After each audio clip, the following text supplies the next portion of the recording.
guys. Last plant ID class. Somebody got killed! Sorry. Oh yeah, this is good.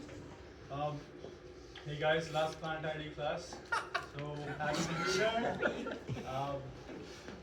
You know what that means? What? What? What?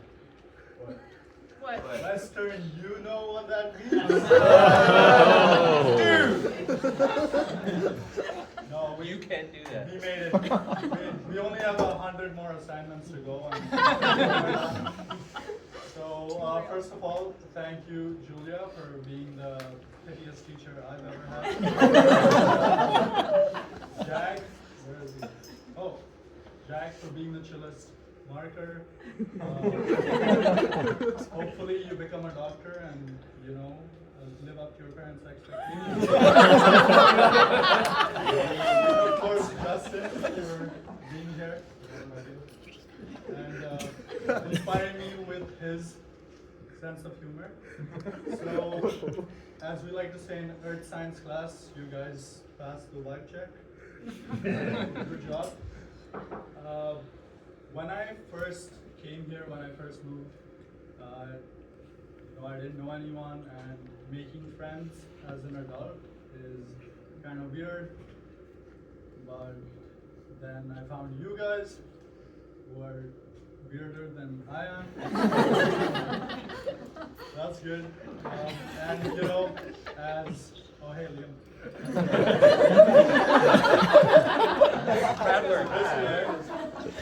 So yeah, as Nori likes to say, sometimes you just gotta take the initiative. So we're here, and every week I'll let you guys.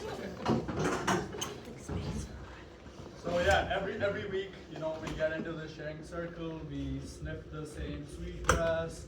I know what Julia's putting in it. We're sharing our feelings, we're unlocking our childhood memories. It's great, and I feel closer to you guys. I didn't expect Plant ID to be a group therapy session. And, still cheaper than paying for a therapist. But we're not the only ones who do this kind of ritual. You know who else does it? Our natural enemies. The F-Nabs. Those dang F-Nabs. You know what they call themselves? Finale. The Finale. What is this? Is this Fast and Furious? But I get it, they do have Tim Diesel. So we're the FWR, we're the friends with resources. We don't call each other family after 3 months of knowing each other. And I know it sounds like a dating app for gold diggers. And, sometimes we can't identify a maple with no leaves on, but when we go out into the real world, no offense, Julia, but we know who's gonna survive. So another thing that I'm really grateful for is the field trips, peak education. So for instance, Woodlot 0007, I don't know about you guys, but I think it's like a James Bond plant-based theme park. So much fun, you're falling off bridges, there's trees falling on people's heads. You're slipping and you're grabbing onto Devil's Club, questioning your life choices. But hey, this is what we came here for. Another field trip we had was the Lighthouse Park. And that was the only place I saw someone pull a fast one on Jeremy. Guy got a $98 ticket for looking at shore pines. That officer was on the goof, but I saw Jeremy, he's kind of arguing he's reaching up. This guy is like a Mahonia aquifolium, getting all the signals. And but the officer wasn't having any of it. He was like, don't worry, bro. Just divide by 25. So let's now talk about things that we actually learned. So petiole, stipules, and margins.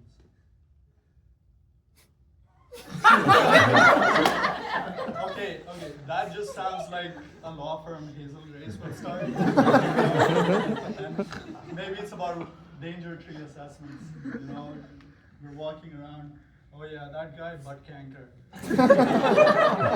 That tree, vitamin D deficiency. Somebody get him a lamp. And oh, that maple, terminal buds. And of course,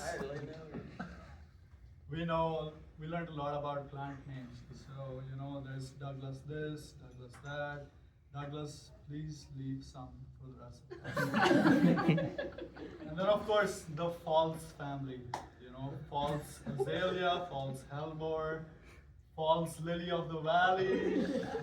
You know, like imagine you're a plant, you're going around like spreading your pollen and shit, like introducing yourself, and you find out you're the false one.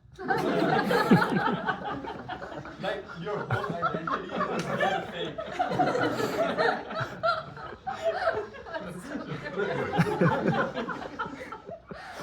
And of course, we got Pacific Bleeding Heart.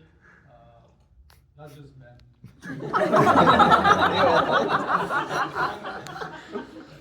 So, about the names, and this is something I really care about, is invasive species. Plants have feelings too.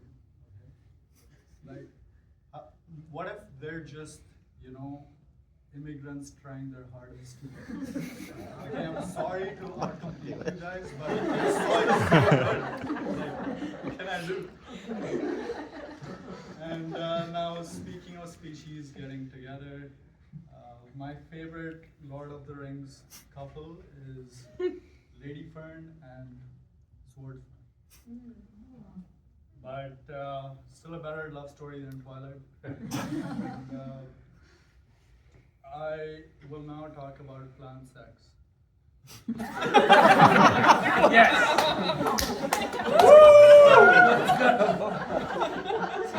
So you all know some plants are monoecious, which means they have both male and female parts. You know, they're self-sufficient, living their best life. They don't need no one. You know, really good.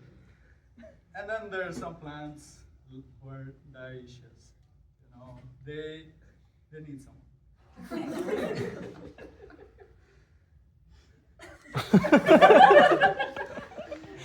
Dating in the real world is tough. You know, you gotta wait for the right breeze. Sometimes it feels like Bumble, but with real bees. And when it does happen, congrats on the one-time sex control. Okay, guys, thank you.